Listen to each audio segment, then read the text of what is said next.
Question: which organizations collaborated to launch Digital Threat Report 2024 for BFSI sector?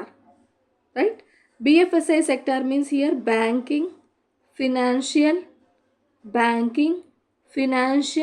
industrial sector. Clear?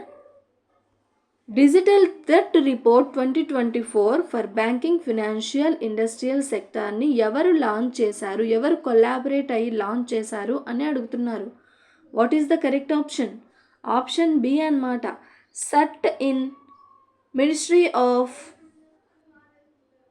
Ministry of IT కిందకి వస్తుంది అనమాట. ఇది ministry of information technology and CSRT Fin and CISA వీళ్ళందరూ మనకు collaborate అయిపోయి మనకు digital threat report 2024ని release చేయడం జరిగింది. It is the most important digital threat report. ఎవరెవరు అంటే మీకు కన్ఫామ్గా గుర్తుండాలి. CERT In ministry of information technology and CSIRT Fin and Microsoft. ఈ కొలాబరేషన్ అన్నది ఒక కట్టగా మీరు గుర్తుపెట్టుకోవాలి. ఓకే, CCM అని చెప్పేసి. So what is the correct statement? It is option B.